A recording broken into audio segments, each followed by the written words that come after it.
হামজার আরেকটা interesting point ছিল লিডারশিপ নিয়ে। তিনি বলেছেন রোনালদো আর মেসির লিডারশিপ স্টাইল একদম আলাদা। রোনালদো বেশি ভোকাল লিডার, টিমকে পুশ করে, মোটিভেট করে, ভিজিবিলি চার্জ নেয়। অন্যদিকে মেসি অনেক কোয়াইট লিডার, তিনি বেশি লিড করেন এক্সাম্পল দিয়ে, বল কন্ট্রোল দিয়ে, ডিসিশন মেকিং দিয়ে। এখন এখানে একটি বিগ কোশ্চেন তৈরি হয়, লিডারশিপ কি শুধু লাউড হওয়া, শাউটিং করা, টিমকে ভার্বালি গাইড করা, নাকি লিডারশিপ হলো এমন কনসিস্টেন্সি যেখানে আপনার প্রেজেন্সই টিমকে ফলো করতে বাধ্য করে? মেসি এর কেসে আমরা দেখি তিনি অনেক সময় কথা কম বলেন, কিন্তু বল পায় আসলে পুরো গেম স্ট্রাকচার চেঞ্জ হয়ে যায় শুধুমাত্র তার কারণে। আর্জেন্টিনার ন্যাশনাল টিমেও আমরা দেখি টিমমেট ন্যাচারালি তার দিকেই লিন করে। তাহলে প্রশ্নটা হলো, সাইলেন্ট লিডারশিপ কি actually more effective in modern football? Messi leader না, মেসি লিডারশিপ কোয়ালিটি নাই। অ্যাকচুয়ালি ফার্স্টে আমাদের বোঝা উচিত যে এই কথাটা চালু হয়েছে কবে থেকে। 2016-তে যখন মেসি কোপা আমেরিকা ফাইনাল হেরে অবসরে গেল এবং at the same time Ronaldo euro জিতে তার লাইফে তার ক্যারিয়ারের ফার্স্ট ইন্টারন্যাশনাল ট্রফিটা জিতলো। তখন রোনালদো ইনজুর্ড হয়ে মাঠের বাইরে চলে যায় এবং সেখান থেকে সে তার টিমকে এক্সট্রা টাইমে চেয়ার আপ করে।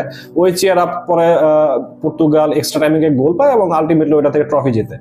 এরপর থেকে পুরো ফুটবল কমিউনিটিতে, পুরো জার্নালিস্টদের মুখে অথবা এক্স প্লেয়ারদের মুখে এই কথাটা সবচেয়ে বেশি চলে আসছে যে এই রোনালদো হচ্ছে গিয়ে ন্যাচারাল লিডার এবং মেসি ন্যাচারাল লিডার না। সে তার টিমমেট যারা আছে তাদেরকে সে মোটিভেট করতে পারে না, গাইড করতে পারে না।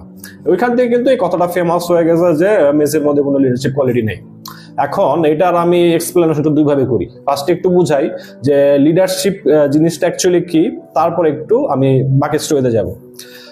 আমরা ছোটবেলায় যখন আর কি ক্লাস টাস করতাম তখন আমাদের একটা ক্লাস ক্যাপ্টেন থাকতো। যখন ভার্সিটিতে উঠছি তখন আমরা গ্রুপ প্রজেক্ট করতাম, তখন একজন টিম লিডার থাকতো।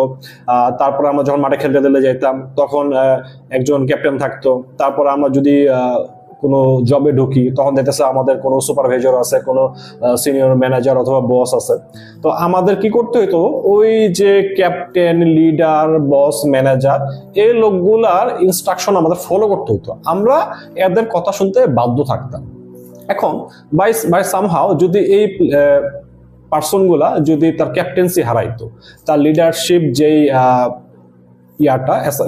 সে লিডারের যে পদটা ছিল ওটা যদি সে হারাইছে, অথবা সে আর বস নাই, অথবা সে ম্যানেজার নাই, তখন কি আমরা কিন্তু তার কথা শুনতে বাধ্য না, আমরা শুনতাম না, তারা আমরা গুনতামও না।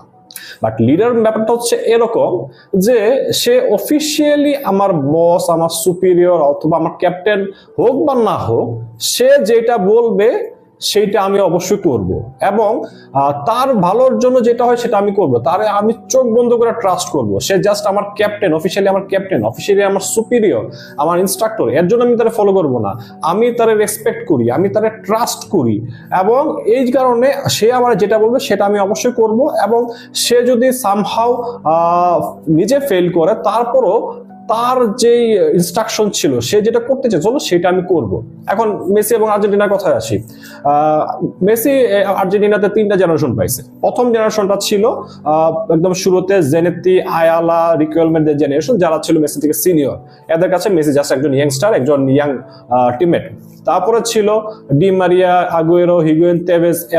এরা কিন্তু মেসির ব্যাচমেট, লাইক ব্যাচের সবচেয়ে ব্রিলিয়ান্ট স্টুডেন্ট হচ্ছে এদের চোখে মেসি হচ্ছে ব্যাচের সবচেয়ে ব্রিলিয়ান্ট স্টুডেন্ট অথবা সবচেয়ে ব্রিলিয়ান্ট টিমমেট।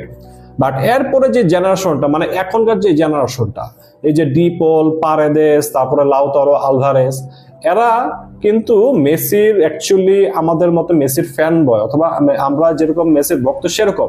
কারণ হচ্ছে আমরা ছোটবেলা থেকে মেসির খেলা দেখে বড় হয়েছি। এই প্লেয়ার গুলাও ছোটবেলা থেকে কিন্তু মেসির খেলা দেখে বড় হয়েছে, মেসিকে আইডল মেনে তারা বড় হয়েছে।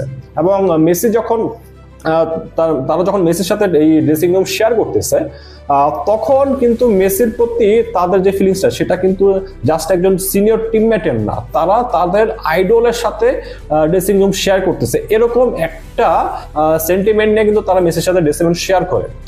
2019 কোপা আমেরিকার স্টোরিটা যদি শেয়ার করি, যে এটা ছিল স্কালোনির জন্য প্রথম ইন্টারন্যাশনাল টুর্নামেন্ট। ওই টুর্নামেন্টটা আর্জেন্টিনা ব্রাজিলের কাছে হেরা বাদ পড়ে। তো এরপরে বাদ পড়ার পরে ড্রেসিং রুমে কিন্তু অনেক প্লেয়ারের মন টন খারাপ ছিল, অনেকে কান্নাকাটি করতেছিল। তো মেসি সেখানে গিয়ে কিন্তু তাদেরকে একটা স্পেস দেয় যে এইটাই শেষ না, আমরা ইন ফিউচার একসাথে এরকম ইউনাইটেড থাকলে, এরকম ডেডিকেশন শো করলে অবশ্যই আমরা কোনো একটা ট্রফি একসাথে জিতবো এবং একসাথে সেলিব্রেট করবো। ওই স্পিচটা কিন্তু কোনো রেকর্ড নাই, ওটা জাস্ট প্লেয়ারদের রেফারেন্স থেকে আমি বলতেছি যে মেসির ওই স্পিচের পরে প্লেয়ারে কিন্তু আরো ইমোশনাল হয়ে পড়ে এবং আরো মোটিভেটেড হয়ে পড়ে। এরপরে কি হয়েছে, এরপরে কিন্তু আর্জেন্টিনা যে কয়েকটা ইন্টারন্যাশনাল টুর্নামেন্ট খেলছে একটাতেও কিন্তু হারে নাই। এবং most importantly 2021 Copa America final, যেই ফাইনালটা জিতে আর্জেন্টিনা তাদের 28 বছরের ট্রফি খোরা ঘুচেছিল, সেই ফাইনালে ঠিক আগ মুহূর্তে ড্রেসিং রুমে মেসি যে স্পিচটা ছিল সবাইকে নিয়ে, ওই স্পিচটা তো ভিডিও আছে, ওইটাতে কি দেখতেছি আমরা, মেসি কিন্তু সেই আগের মতো শান্তশিষ্ট। এবং ভিডিও দেখলে মনে হবে যে মেসি ওই শান্ত বালকের মতো সবার সাথে কথা বলতেছে এবং সবাই জাস্ট শুনতেছে, বাট ওই শোনা কিন্তু জাস্ট শোনা ছিল না। মেসি ওদেরকে যে স্পিচটা দিছিল যে তারা কেন 45 ধরনের তার পরিবার থেকে আলাদা, কেন এমি মার্টিনেজ তার সদ্য জন্ম নেওয়া বাচ্চা মেয়েটাকে সে এখনো দেখে নাই, কারণ হচ্ছে কি তাদেরকে এক হয়ে দেশের হয়ে কিছু জিততে হবে, এবং সেই জিতাটা হইতেছে এই কোপা আমেরিকা ফাইনাল জিতাটা।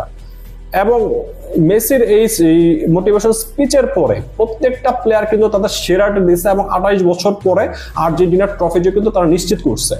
এবং এই মেসিকে নিয়ে ডিপল বলে এমিলিয়ানো মার্টিনেজ ওরা কি বলছে, ডিপল বলছে যে মেসির জন্য সে যে কোনো কিছু করতে প্রস্তুত, এমিলিয়ানো মার্টিনেজ বলছে যে সে মেসির জন্য জীবন দিতে প্রস্তুত আছে। এবং অলমোস্ট প্রায় প্রত্যেকটা প্লেয়ারকে যদি জিজ্ঞেস করা হয় তারা কাইন্ড অফ সেম আনসারই দিবে। এবং ড্রেসিং রুমে মেসি যখন কোনো কথা বলে তারা সবাই চুপ হয়ে যায়। ম্যাকালিস্টারের একটা ইন্টারভিউ আছে, সেখানে সে বলছে যে মেসি যখন কথা বলে সেটা তুমি যেই হোক না কেন, আর্জেন্টিনার প্রেসিডেন্ট হলেও তুমি চুপ হয়ে মেসি কথা শুনতে বাধ্য। সেখানে এই ম্যাকালিস্টার, ডিপল এরা কি, এরা হচ্ছে মেসির ফ্যান বয়, যারা এই মুহূর্তে মেসির টিমমেট হিসেবে আছে।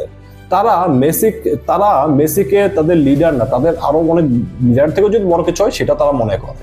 এবং মেসি যদি তাদেরকে কিছু বলে এবং মেসি যদি কোনো টার্গেট সেট করে যে আমাদের দলের জন্য এইটা অ্যাচিভ করতে হবে, তারা সেটা অবশ্যই করবে। তার মানে এটা তারা মেসিকে কথা তারা এই জন্য ফলো করে না যে মেসি তাদের অফিসিয়ালি ক্যাপ্টেন, তারা মেসির কথা এই জন্য ফলো করে কারণ মেসি তাদের ন্যাচারাল লিডার এবং মেসিকে তারা অনেক বেশি ভালোবাসে। এটা অবশ্যই আমাদের থেকে কম।